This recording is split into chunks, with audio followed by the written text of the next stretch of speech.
Hello there, thanks for joining us and welcome to a special edition of TVC Breakfast, reaching you live from Osogbo, the capital of the state of Osun. And we're here, I'm Mike Okwoche. And I am Azizat Olaoluwa. Thank you for joining us. Now, on November the 26th, a new governor will be sworn in Osun State. And it's going to be a continuity shift that will build on the gains of the outgoing administration of Governor Rauf Aregbesola. Now, the journey has not been easy. For the past 8 years, there were challenges that balked the administration.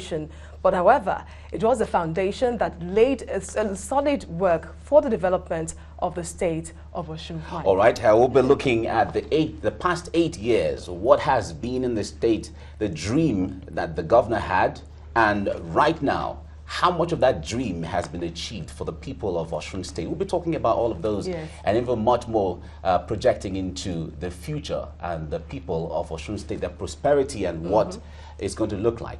So we'll take you down memory lane of how it has been the past 8 years. Now, Rauf Aregbesola was the former Lagos State Commissioner for Works and Infrastructure when he ran for Osun State governorship election in 2007 on the platform of the then Action Congress. Now, that election saw the candidate of the People's Democratic Party, Olagunsoye Oyinlola, declared the winner, but Governor Aregbesola appealed the decision, and on November the 26th in 2010, he was declared the winner by justices of the Federal Appeal Court, Ibadan, who ordered that he be sworn into office by noon of November the 27th same year.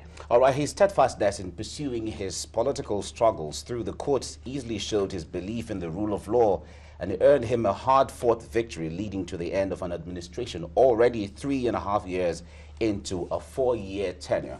Now, Aregbesola sought re-election for a second term on the platform of the All Progressives Congress on August the 9th in 2014.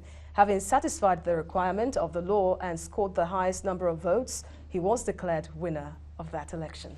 Well, as governor of the state of Osun, he focused on strengthening the state in the areas of agriculture, economic development, youth empowerment, education, and security. His achievement as governor will be incomplete without the mention of his social intervention programs, which supported and transformed the lives of the people in the state. And most popular among them is the school feeding program, which certainly was adopted by so many states in Nigeria and even the federal government. We'll be talking about that on the program. And joining us right now to account for his stewardship in the last 8 years is the governor of Osun State, Ogbeni Rauf Aregbesola. Good morning, Ogbeni. Nice to see you. Morning. Thank you for joining us. You're welcome. Pleasure. Right. When you came in 8 years ago, you had a dream which you sold to the people of Osun and they bought in, which made them give you their mandate. Absolutely. How have you realized that dream for them and for you as someone who has steered the ship of state? Well, we must thank God for his support and grace on us, because we have done things that we did not even think were possible when we set out. And I will give you an example. Today, Osun has the record of being the best managed state in Nigeria. If you want to go by what section 14 of the Constitution says, which is the fundamental objective and directive principle of state, it states that subsection 2 of that section says that welfare and security are the primary responsibilities of government. And going by that, we have been able to position Osun as the state with the least poverty index in Nigeria. We met Osun at about 35 point something percent poverty index. And in 7 years, that reduced to 10.7, making it the least, or 10, yeah, I'm right. We met Osun at about 17.5 or thereabout. It's now reduced to 10.3 or something percent, and arguably is the least on the poverty index rate in Nigeria. Okay, now... But that is not all. You know, I said security and welfare. That's about security. Poverty is about welfare. On security, Osun has the lowest crime rate in Nigeria. So when you look at that, and you consider the meager resources we have, you must just wonder, how was it done? So in human development, our administration has positioned Osun to be the best managed state, going by what the Constitution demands of administrators in Nigeria. So my own assessment of our performance, spectacular. All right, now let's talk about how you were able to alleviate the poverty, because it is one of your 6-point integral action plan, to banish poverty in the land. So how did you go about it to achieve this stellar performance? Well, simple. Since when I was in primary school, I've been enamored and concerned about the living condition of the people. Of course, I must not fail to say that I ran into some literature in primary 3. I ran into a Chinese pictorial magazine, which conscientized me to be very, very observant and sensitive to what was happening around me. So I had since then been extremely concerned about the condition of living of the people. So in my own personal development and growth, I had associated with theories on how to alleviate the condition of people. So on getting here, it was clear that people must be the focus of my administration. So we call our government people-friendly government, PFG, from day one. So in contrast to what was, or what is the, not just what is the usual preoccupation of government, which is catering for the interest and pandering to the demand of the elite, we focused on the people, essentially. So from day one, knowing where we were going, we did things that no government had ever done in sub-Saharan Africa. We engaged within 100 days, 20,000 unemployed, hopeless youth, who never expected anything, who had even lost hope in themselves. I met a father who said his son gave him a part of the first allowance we gave to the OJS cadets. And he felt, because the boy had been, that young boy had been out of job for over 10 years. Had not gotten any jobs since he left college 10 years before then. Said the boy came and gave him something and said that was his own share of his first ever, well, call it salary, but we call it allowance. And that changed the entire configuration. It meant that 200 million naira was entering Osun economy every day from the government. All right. Someone would say that government is not, government should not be the creator of employment. Government is not a good creator of employment because it looks like throwing money at people. But it is meant to create an enabling environment. Now you have this program where money is given to people, to empower people here and there, and the youths and so on. How sustainable will that be, even after your? I laugh when people just quote books. Okay. I just laugh. If what we are saying is right, then those who are going by this, through that method, should have been better than us. That's straightforward.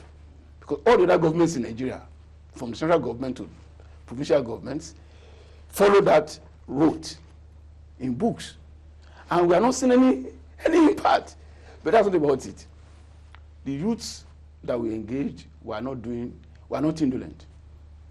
Okay. For take that. So don't let anybody bamboozle you. They are not indolent, they work. But when we introduce it, the popular comment then is that should they be doing what we set them to do? That was the question. Not that they were not working. They were doing community services. They were doing public works. They were teaching our pupils. They were managing our traffic. They were part of the ambulance services. So those that we engaged as OES cadets were never at any time indolent. They worked for their money. But even at what we have just said, look, when you have people who are desperately poor, I want to even challenge that theory. When you have people who are desperately poor, who don't even have means of livelihood, it's false, absolutely, to say that directly supporting them will not support the economy. It will. And that explains why GDP of Osun grew in 7 years by 108%. So you can't miss the flow and the interconnection. From the meager amount we paid the OES cadets, several of them in this engagement began entrepreneurial activities. They are now self-employed and doing well. If you are not given that money, would they have any resource to fall back on or to use to start any business at all? And let's now go to what is current, the market money. That 10,000 naira, which the hawkers, because the traders' money is meant to serve the lowest of the traders on the street. Their total capital in the first instance is not equal to 10,000 naira. And yet they are part of this economy. So the 10,000 naira goes a long way in uplifting their status from the capital they use to trade and what they do and their returns. Right, the so opposition. it will therefore be forced to simply reduce to mere charity. No. Okay. It's a means of boosting their capacity for trade and enhancing their status in life. The opposition has said that trader money is a way of vote buying in advance of 2019 elections. Well, I don't want to use your medium to insult anybody. The opposition that you are coaching, I won't mention his name, is the most irresponsible opposition in the history of Nigeria. In the first instance, how did we get to where we are now? How? They didn't just wreck Nigerian economy through mismanagement of our resources. They stole, they encouraged stealing. That will be the first government on earth that will be directly involved in stealing of the major resource of the nation. So when they talk, I don't even want to listen, talk less of considering what they say. So please don't bring them here. Okay. Because I'll be forced to say things that you will not like and they might not like. So let's just leave it at what I do or I fail to do. Okay. Otherwise, I can be acerbic in my attack of the opposition. I see them as the worst thing to have ever happened to Nigeria. How can you explain 16 years of absolute recklessness and mismanagement that almost sent us into the abyss? No, Joe, save me the pain of having to deal with the opposition. Okay, so save me that pain. Right. Let's leave the opposition aside. Still talking about indigent citizens. How you said the way the government has supported them, even at the federal level, has impacted on the internal revenue of the state. But then, what other measures or policies did your state put in place to get more money, gain more money into the coffers without going to the capital? You see, there's this general misunderstanding of the Nigerian system, and I find it mostly prevalent in the press. Nigeria belongs to all of us. It does not belong to the federal government alone. It belongs to all of us. So it's a misnomer to separate the states from the federal government. We are a federation. The money collected into the federation account belongs to all of us. It's not the money of the federal government. Please, say, these are things that we must internalize. As to my own effort to generate revenue, goodness me, is even beyond measure. We have raised the tax base of the state by close to 500%. We made this state generating about 300 million naira a month. It's not our target. We should have done better, but the state now realizes $1 billion naira or thereabout every month. So it's not for lack of effort that we are not where we should be. Okay. It's because, one, for over a long period of time, successful administration refused to mobilize the people for taxation. That's one. And this problem came with the military rule. The only state that had changed that tremendously is Lagos. True. And we are struggling to copy, let me even use that word because I'm not ashamed of it, to copy the pattern of Lagos to raise IGR. But you cannot raise IGR as well as you should in a condition of abject poverty, where a huge number of the people are doing nothing. So you must first of all mobilize the people to see work as the only way of civilized, legitimate existence. And that we are doing, we are working hard at improving the infrastructure, developing the environment, engaging the people themselves, and helping them to discover themselves. To date, we have taken over 60,000 unemployed youth out of indolence. We groom them to realize their own potential, and we encourage them to be on their own in agric, in the vocation, in trade. That is a major plank to increasing the revenue capacity of the state. Our markets are more dynamic and buoyant than before. So when you put all of this together, you will see clearly that IGR must increase as it is increasing. Two, our people are extremely happy, connected, and enthusiastic about our administration. Most of what we have done here are the inspirations of most of the federal government human development projects. Talk of school feeding, talk of Empire. These are projects that are direct offshoots, if I can use that word, of our own human development program. So I am at ease and peace with the fact that we are growing the economy, and as the economy grows, revenue to the state will increase. Talking about the social intervention, where Osun State were proud to say that we had a template and then some other states came to borrow and the federal government has come to copy and paste, as the case may be. Now, the old meal, when you started the old meal in several years ago, about 6-7 years ago, a lot of people saw it as too ambitious.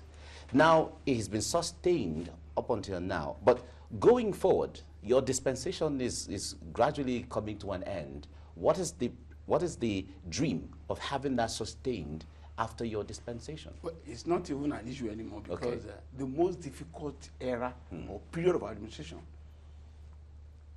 were the years when our revenue, both from federation account and intergenerated, was threatened. Our revenue was threatened. Why did you use the word threatened? No, it declined. Okay. Both from the federal, from the center, the one coming from the center, and the one we could raise. And I will explain how that came about. You know, part of our intergenerated revenue is the payee of of our employees. Is the remittances from our employees, which is taken directly. So when what to pay your employees gets low, then definitely what is going on, they will be low as well. Sure. So, but at that critical period, we sustained the whole meal, even without federal government intervention. Federal government intervention came in 2016. Federal government now, using by his own standard, feeds students in elementary 1 to 3, while we concentrate only on elementary 4, because our own program from onset, it was targeted at students in elementary 1 to 4. So the federal government program is focused on elementary 1 to 3. Well, don't be confused by elementary 1 to 4. It's simply the old primary class 1 Okay. to primary class 4. Okay. So don't be confused. Right. It's nothing extraordinary. It's just our own peculiarity. We have changed the structure of learning here from primary, junior secondary to elementary, middle, and high. All right. Now, that's one. Two, my successor was an integral part of my administration up until August this year when he resigned. And what does that mean? That means, being my chief of staff, that means no program, no policy, no project gets to me for approval without his assent or endorsement. So there is nothing, absolutely nothing, that this administration embarked upon that Boyego Itola did not vet. Okay. So it's not, I've told you that it's not even unthinkable, because when it was most difficult, O'Mill was on. So not now that things are better. Okay. In terms of revenue, both from federation account and from internally generated revenue. For us, I mean, we are not looking back. Okay. We are focused on our objective of lifting our people out of poverty. And by the way, talking about poverty, we have lifted over 700,000 people in a short of poverty. 700,000 people out of poverty. Indeed, we saw the news online too. And then you said that you've spent about 10 billion naira to feed about 252,000 every day, every school day. Every school. Today we have served. Let me help. This is that amount. I know what you want to say. Okay. We have served 500 million plates of oatmeal to date to our 500 million, 500 million midday meals to our pupils in elementary school. The idea of even restructuring schools came because of our consideration for those kids.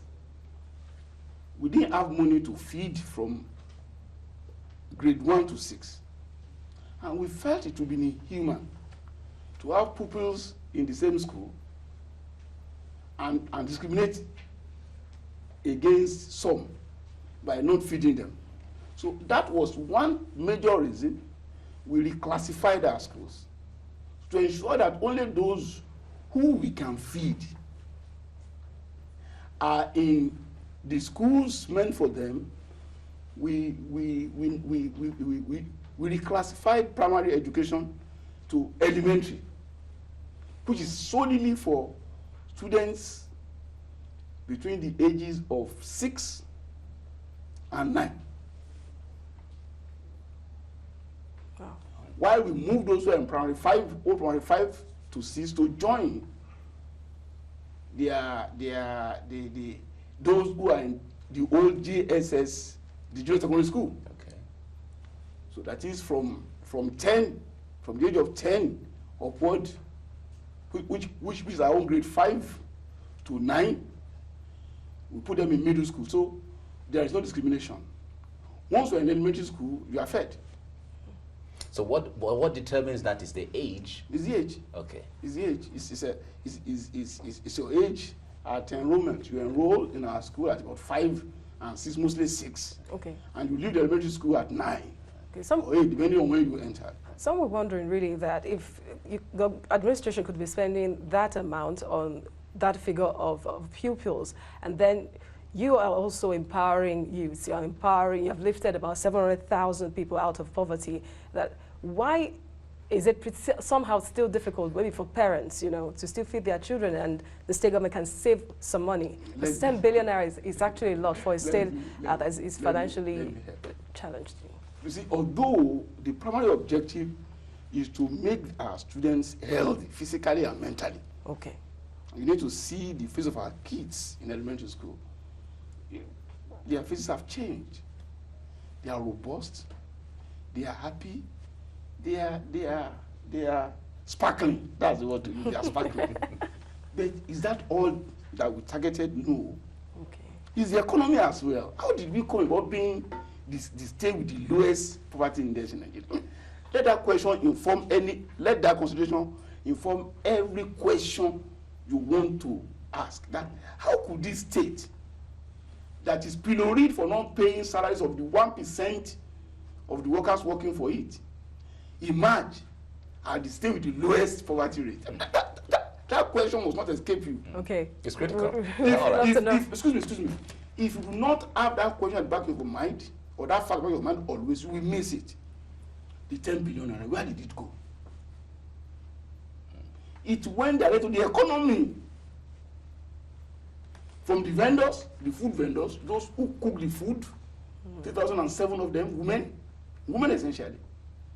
Don't forget that women, no matter what people say, are the most discriminated segment of society. So 3,007 of them have found job, permanent job. Who are you need to see them? They are so joyous and happy, fulfilled, doing that job and feeding the kids. Okay. Every single item, commodity used to feed those kids is sourced from the market, open market. It's not by contract. Open market. From the fish, to the meat, to the eggs, that's a protein. And carbohydrates sourced from the open market. Open market in Osun? In Osun. Okay. So no middleman? No, that's the secret. Okay. Thirdly, the carbohydrate is produced by farmers here. So when you're talking of 10 billion, it's not 10 billion thrown to the wind. Okay. It's not 10 billion given to people who go to Dubai or outside Osun. It's 10 billion sown into the soil, ground, and space of Osun. That is why whenever I walk on the street, you see women, mostly women, struggling to show their appreciation and joy at what we have done. They may not understand the where and how, but they know that their lives have changed. They know it's not only from their children, from they themselves. If you want to be sure, go to the open market and talk about Aregbesola. You'll be sure that how people will come around Aregbesola is something else.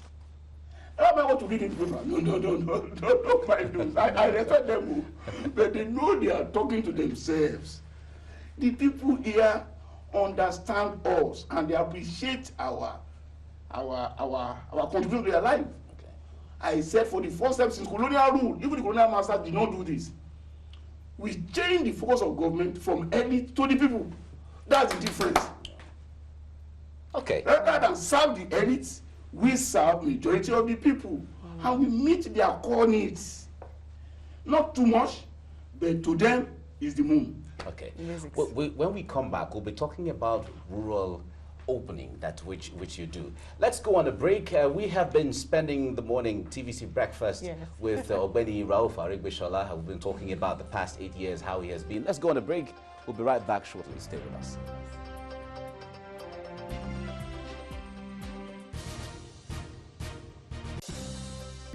Glad to have you back. We've been speaking with Ogbeni Rauf Aregbesola, the outgoing governor of the state of Osun, and he's been giving his account of stewardship.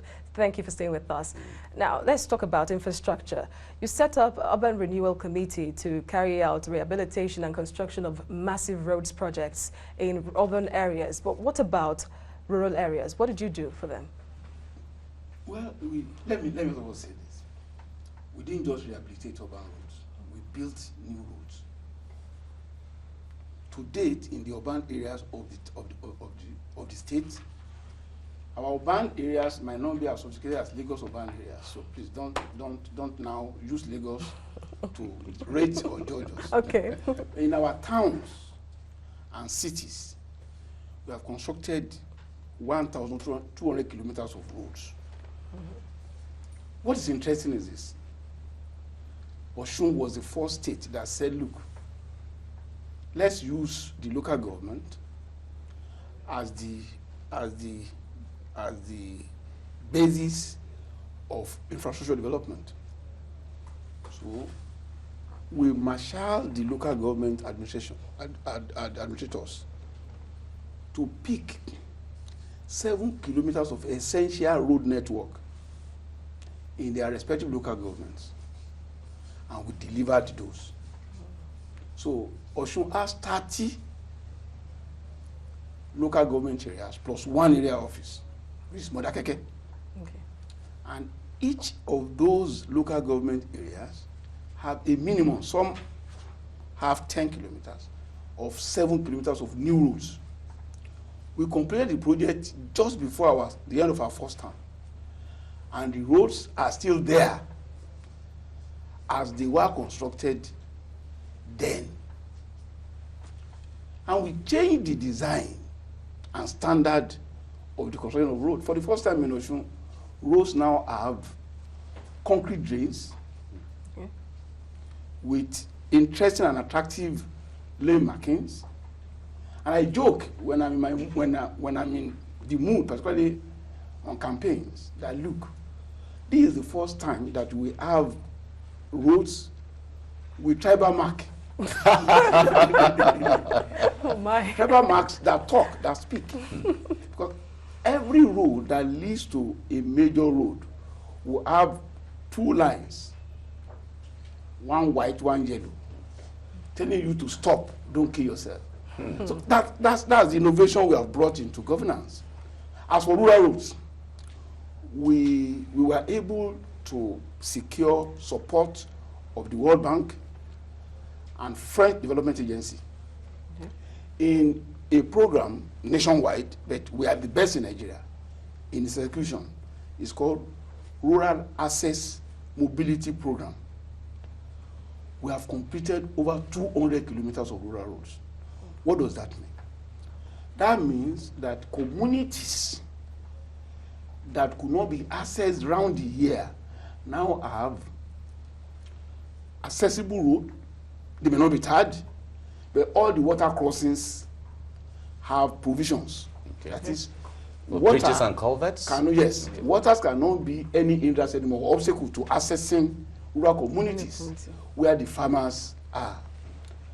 We have just awarded another 300 kilometers of similar road network around the states. Besides 1,500 kilometers of standard roads of various categories, we are equally pursuing a humongous rural access and mobility program that is second to none in Nigeria, because we are not the only state that is benefiting from the World Bank and French Development Agency support, but we are the best in terms of scope and quality.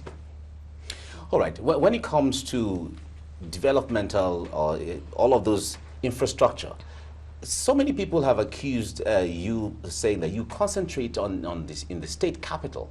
What have you done for rural areas? You've talked about the roads, but besides the road now, the road is for access, which we understand. But when it comes to empowerment and industries and any other thing, what have you done for the rural area specifically?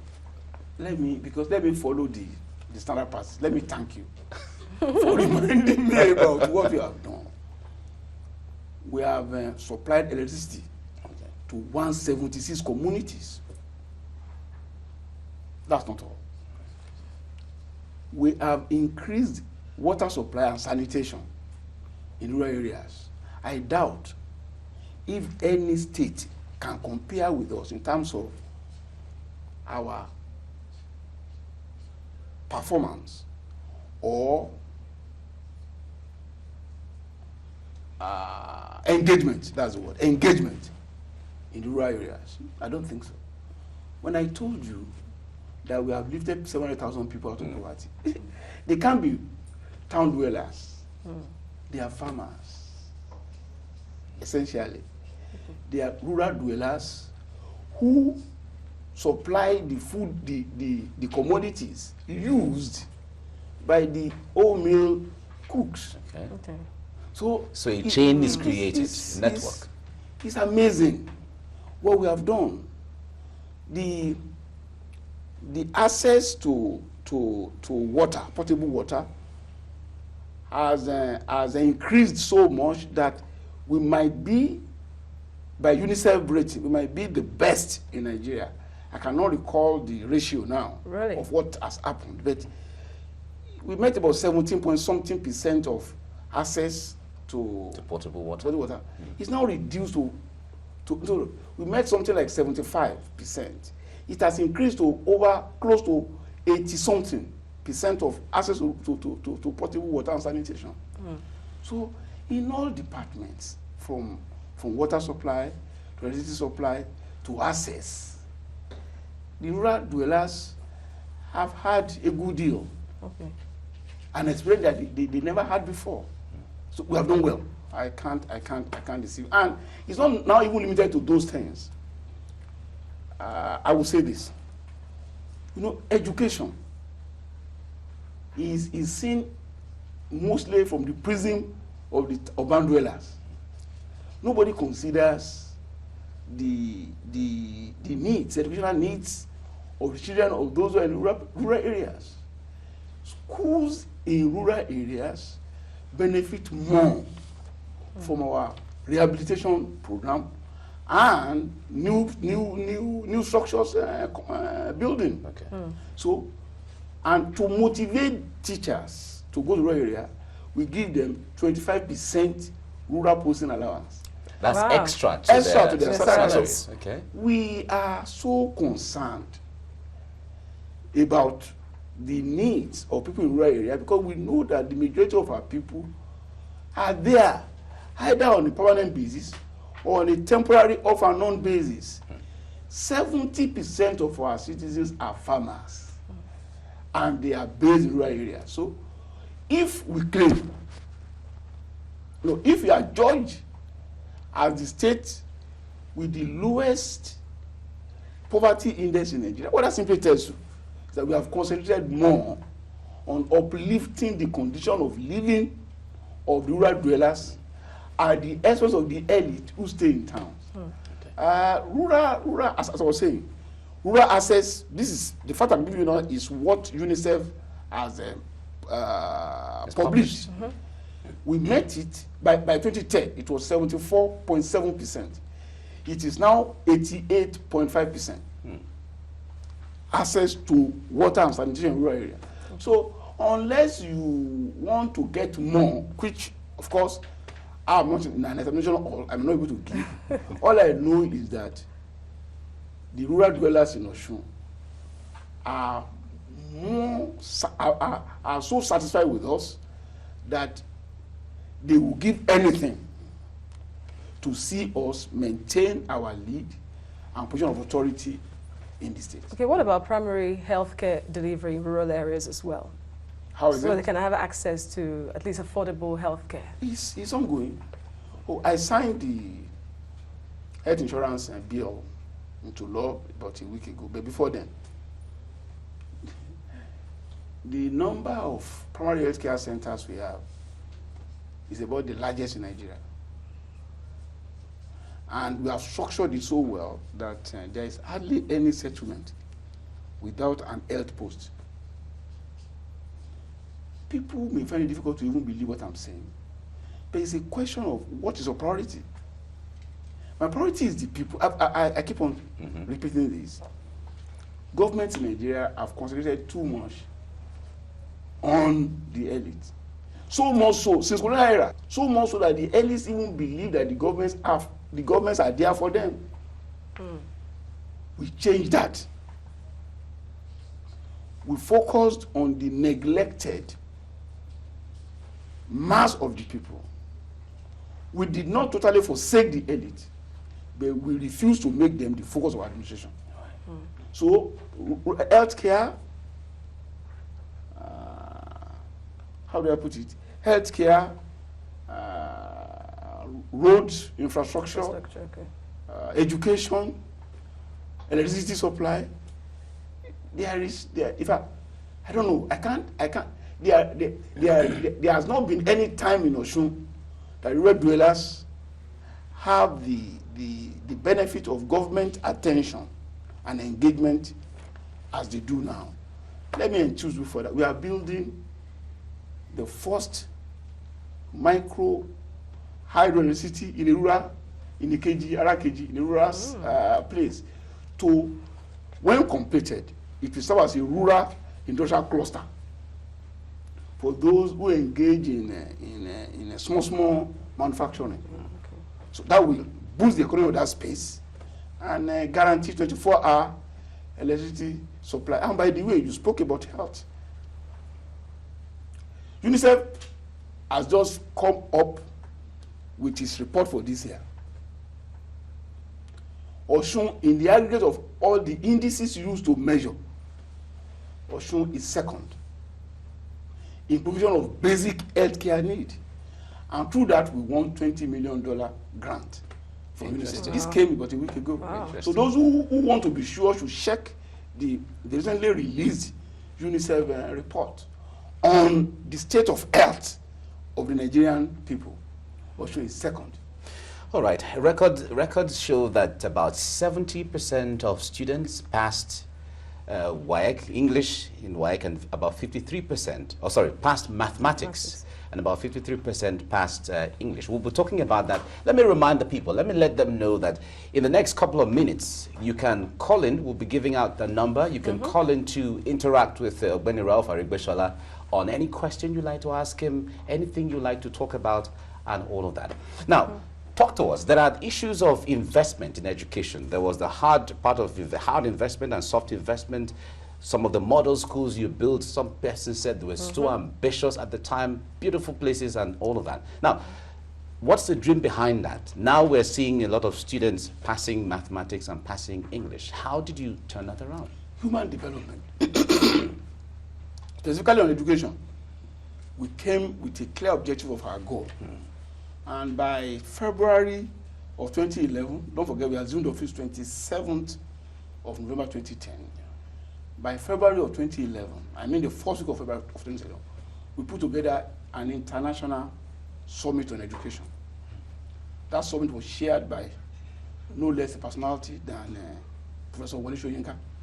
And that was where we came with the blueprint we are pursuing, which is development of a new man. The goal is to develop from here a new man. And what are the characteristics of this new man? A new man must first of all be an Omoluabi. Omoluabi. Omoluabi is the epitome of character. And that man must not see himself as an island, a man for himself and for himself alone. No.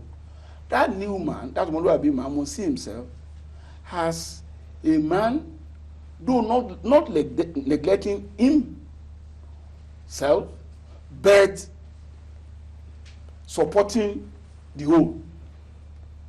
Who see his success and essence of living from the prism of those around him and what he could do. I must apologize to women. Probably I say a new person. A new person. Yes, let me correct myself. Okay. I don't want to be seen as a jingoist, as a male jingoist. I therefore apologize for using apology accepted. Apology accepted. I want to be sure that I'm gender balanced. Correct. That's good. So we set about developing a new person. A new person who will be an Omoluabi and who will be concerned about himself as he is concerned about his environment and people. Okay. So that being the focus, we felt we must let our kids, from their first engagement with the state, appreciate the care, the love, and the concern of the state. That again is one of the reasons for the food for the whole meal, the school feeding program. From that expression of love and concern for the kids, we impart in them a sense of patriotism that will make them permanently respectful and caring for others and themselves.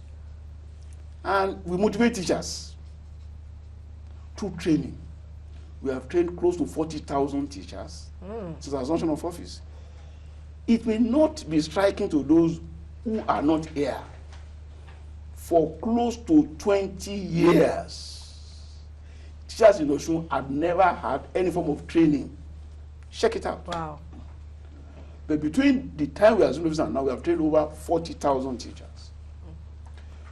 We have developed and improved on learning environment. To the extent that close to 200,000 pupils or students, as what to call them, now have conducive learning environment, conducive and attractive learning environment. From the over 3,000 new classrooms we have built, not both, at the elementary, middle, and high. We have built close to 4,000 new classrooms. And we have renovated several. But in all, about 200,000 pupils or students are now in new learning environment. Beautiful place. I will not stop at that. To let our children be so mentally and physically fit for learning and life, we introduce a mass disciplined focus, cooperation promoting, physical engagement and coordination, and beauty forming, calisthenics exercise in all the schools. Whenever I watch the students perform, I ask myself, I don't know how others did to it. And these are our children that nobody thought could do this some few years back. So we are concerned about general learning. We are equally concerned about character forming. Okay. So Osun will, in some few years to come, lead in real knowledge and human development. And talking about having interest in forming general knowledge in the state, for a country like Nigeria that has a growing number of private schools, but your administration chose to improve, transform, and invest heavily on public school education. What was really the goal? Because indigenes now we hear are benefiting, their children are going to school. But let me tell you, there are still private schools, notwithstanding. Okay. One of the best in Nigeria is there. Don't let me mention the name, so you know it. Most of you elites come from far and near to patronize it. Is there? So I don't want to be accused of promoting the private schools. Thank you for that. But what is this? I've said it. When you have an administration whose focus is the people, whose own agenda is development of a knowledge-based society, can it be otherwise? No. We want to develop 21st century human beings that will be equally responsible for the new creativity, the new innovation, the new ideas in technology, so to put it. There can't be too much investment towards that goal. As a matter of fact, in one of my speeches, I said the best investment is education. Education is that tool which will navigate your entire life and relevance in society. So we do not in any way put any limit on what we invest in education, because that's our future. All right. Few days ago, specifically last week, there was a launch of a 10-year development plan. And a lot of people were asking questions. Now that you're leaving, how come the 10-year development plan is coming at the time you're leaving? Talk to us about what that stands to achieve, different from what you've been achieving before for Osun State. Let me tell you. It appears as if we have even lost it. Also, most of the public critics don't even understand again what society means. Before I go to party and administration, society is forever. Yes, I'm a Muslim. I know that in my faith there is a projection of an end to all of this. But in spite of that, we as modern rational people must believe that until that end comes, it is a continuum and it's in perpetuity. So that an administration ends, does that mean history must end? Of course not. Let's even assume we are not succeeding ourselves. History does not end with an administration. After all, I carried on programs and projects of my predecessor that I found relevant to my own and the needs of the people. That is general, not specific. The Osun State 10-year development plan did not start and end on that date. We have been on it for the past 2 years. What you saw is the public presentation of the final document. Okay.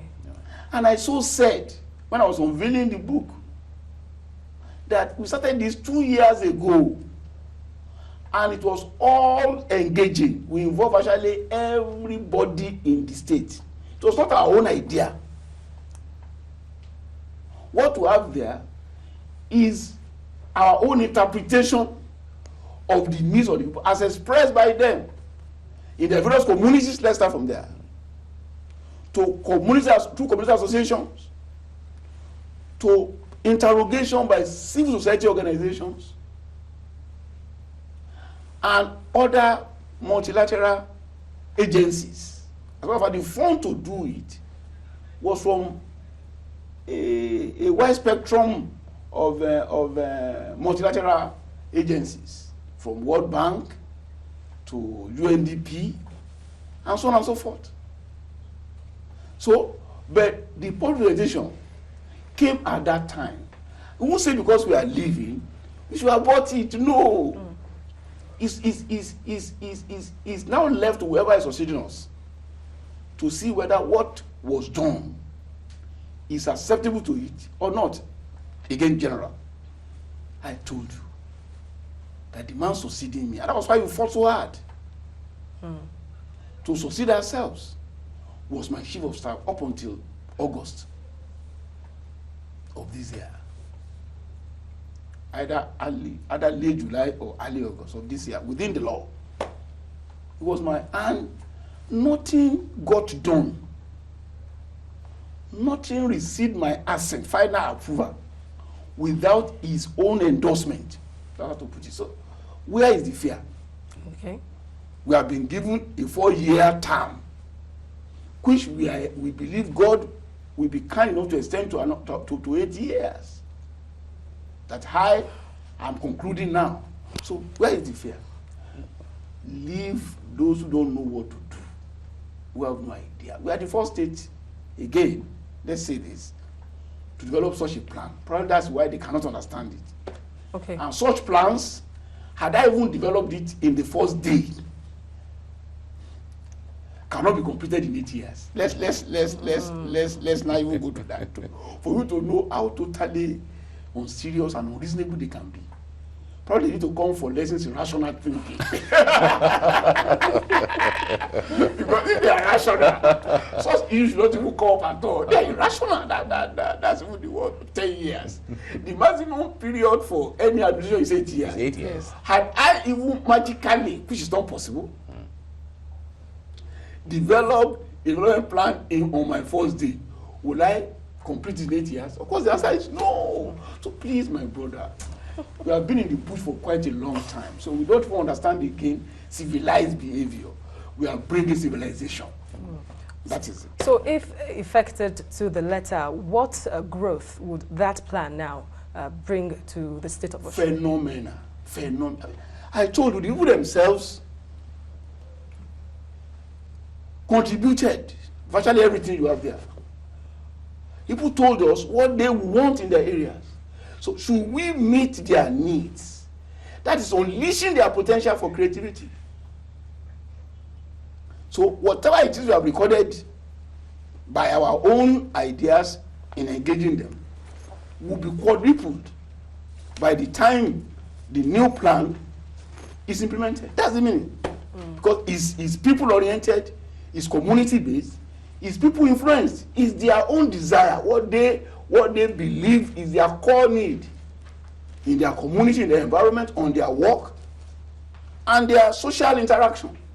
So I expect a monumental improvement in the condition of the people and the economic potentials. Okay. All right. It will be time shortly for people to make contributions to the program, and we'll give out the number now, 090-6000. That's 000-2503. Yes. I'll take it again, 090-6000-2503. It's going to be on the screen, yes, so that you can call in to ask any question, call in to interact with Rauf Aregbesola. We've been talking with him all the while. Let's go on a short break and then we'll be back. Stay with us on TVC Breakfast.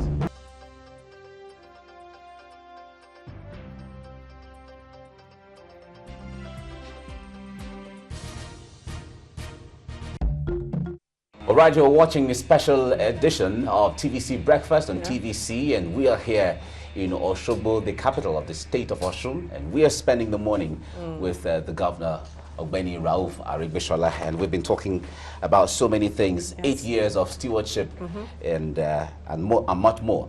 Now, Ogbeni, there was a report credited to you that you didn't take salaries for about 8 years.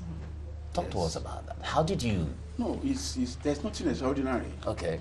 I simply felt that we will not be fair to the people if we refuse to reflect on how we got here and what is the investment of the government, of the people. Don't let them say government now, because the government simply represents the people, of the people in our position. Look, this entire complex, this is not a house anymore. It's an entire complex is used by the government. I'm fed free. So are those who visited me. I mean, as we are here now, if you want to eat, at the expense of the state, I must feed you. So feeding, movement from the vehicle to the fuel and the driver, security, everything that I must use my salary for is taken care of by the state.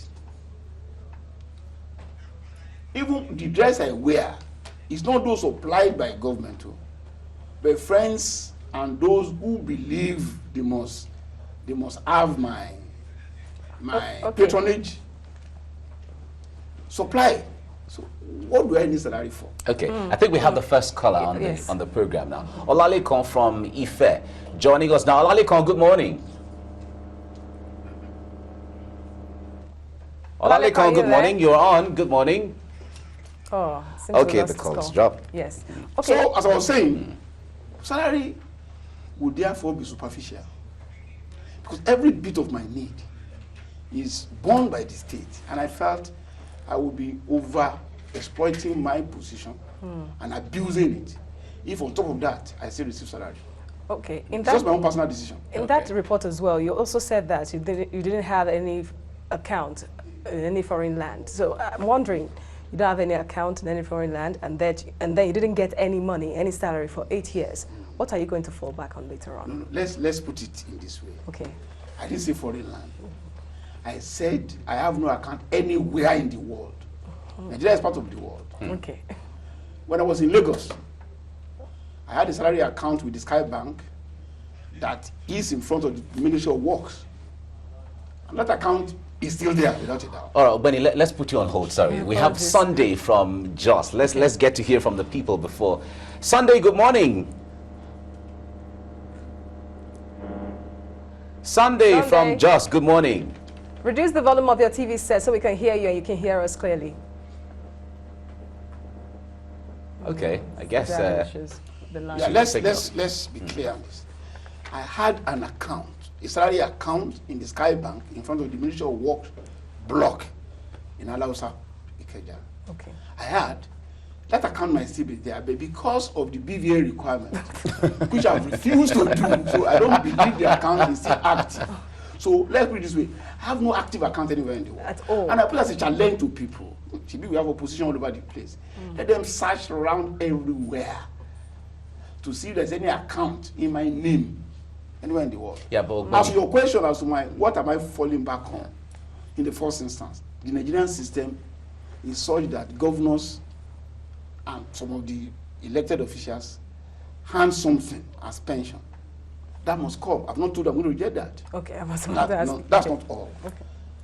As a governor, I must have developed some goodwill that can still carry me on. So I don't. You are asking because you want to be a journalist, very inquisitive and hard driving. So it's just doing my job.